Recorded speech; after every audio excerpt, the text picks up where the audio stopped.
is find any type of sticks, real small stuff that is caught up in the trees or is, like this, it was just sort of suspended above the ground.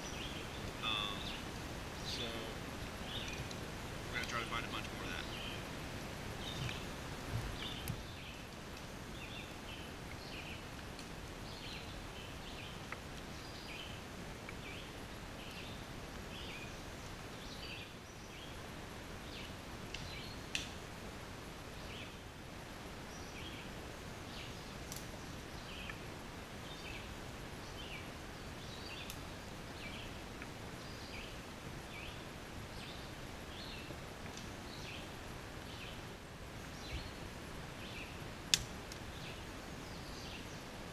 Alright guys, so the stuff that I'm looking for is going to have this snap whenever you get it. It just kind of crumbles like something like this, just kind of flop. Bends, a lot. Odds are that's still pretty wet. And take off. You want to save that, collect it. You want to save that for once your fire's going. That's for instance rock. You can practically make a rope out of that. That's not going to light off for you at all. It's just going to make more moisture in your fire and try to get it going. I'm going to break down this wood real quick and we'll get our little pre-prepared materials out and see if we can get something going. Okay guys. So as you can see, we have a few little piles there of some real thin stuff where we have like pencil lead thickness here close to us, and then we have some more sort of sporadic pencil sized stuff, and then maybe like pinky sized stuff down on the end, and you want to put that on your fire in a step-up fashion. Now, keep finding bugs on me. Ah well. Okay, so what we're going to do now is we need to make a place to have our fire live. Right now, like I said, it's dripping wet out here. Everything out here is just soaked. So what we need to do is, I got my saw. Ooh, there we go. I got my saw here, and I'm going to get one of these dead fallen trees here, and I'm going to try to take out a little section and then split it down with my knife to maybe give me two good halves of the logs here, so that I can have like a small dry table. So I use the dry wood inside as a platform. So I'm going to do that, and yeah, we'll get back over there. Okay. So I changed my mind on the split log technique. I found this real nice little flat rock. Now normally you don't want to use a rock that's been wet, because rocks are porous and they'll absorb the moisture. Whenever the fire builds, it's going to heat up, water's going to expand and pop. That's when you hear of rocks that were made to go around a fire pit or something like that. You'll hear a rock explode in the middle of a campfire, and that's not a good time. But we're not meant to be out here for an actual overnight, and I'm not gonna start up a big fire out here on the Appalachian Trail, so I just want to show you an example. So for now, this will do the job.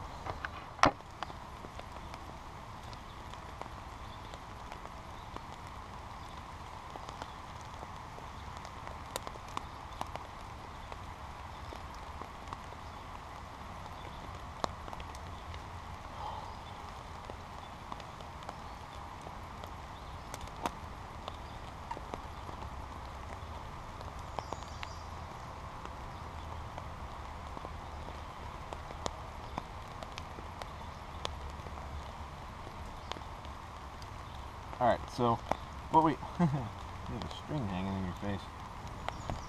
Why do you have a string hanging in your face? Okay, so what we have here is some cedar bark that I collected on my way strolling around earlier. And this is just some jute twine that you can get at any Home Depot or hardware store. And I just took it all apart, took all the little windings down, and frayed it all up real good. So you can smell this stuff. It smells like it almost has an accelerant in there of some kind. When you first buy it, it's like this stuff. It's very wiry, very fibrous, and she'll take a spark real well. So I'm just going to put that right on down in here. And what I'm doing here, the reason why I'm under this is I'm going to actually build my fire lay underneath the blanket here, since it's already raining. And you are under the, yeah, okay, you are under the blanket, or tarp. Anyway, so what I'm doing is I'm going to build this fire lay over top of the cedar bark and the jute twine and everything, and get these real small little pencil lead size sticks laid out here first, and we'll let them catch. And once those get going, then we can get a bigger fire going by adding the larger stuff we have here. But I'm building this underneath the tarp so that I can get everything in order. I can take my time. I'm not rushing. I'm relaxed. A lot of times when you're trying to build a fire in these type of conditions, you get too amped up. You get too, excited, and you feel like you have to rush, and that's the last thing you want to do. If you have a shelter already, then take your time with your fire and do it right the first time. Now we have a ferro rod. Now this is the ferro rod that I mentioned in my intro video, or my orientation video. And like I said, all I did was I modified the handle. I just put a little bit of antler on there, just to pretty it up for myself. But it's just a cheap $5 ferro rod from Dick's Sporting Goods. So at this point, I think we're pretty much ready, as far as I can tell. Yeah, I think we need a little bit more bark on there. A little bit of these finer shavings and sprinkle them on there. But we should be able to take this, move it out here, and get her with one good spark, and we should have something rolling. Alright, cool. I'll reposition the camera, and that way we can get it all in one shot. Alright.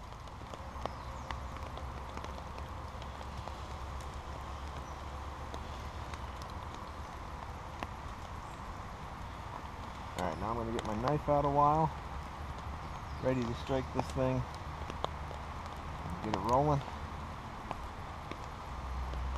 I'm going to put it here between my legs, so I don't accidentally get excited and stab myself. Take this guy, get my hand ready here, I'm going to go out. One good strike. We should be okay.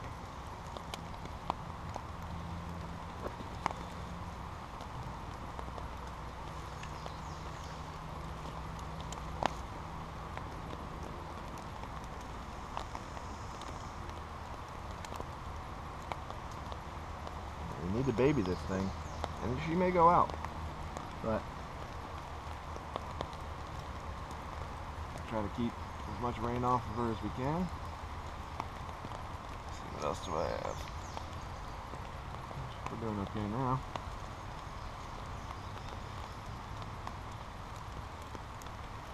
Yeah. We got something going. What we can do is start just ever so slowly adding little sticks. Little ones.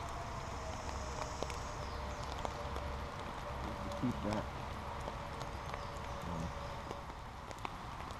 Remember, we're dealing with really wet conditions right now, so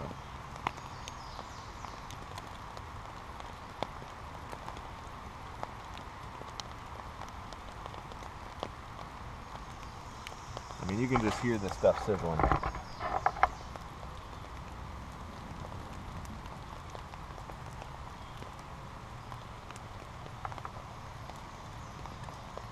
And we got something going here.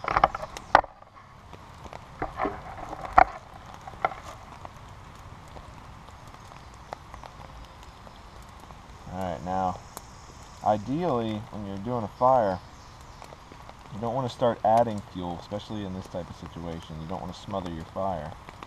You don't want to start adding fuel until your flame height right here is twice as high as this is, as your base fuel is.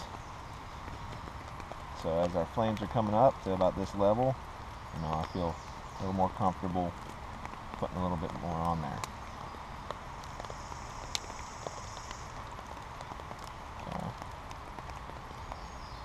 Wait until that flame comes back up, and we'll keep going.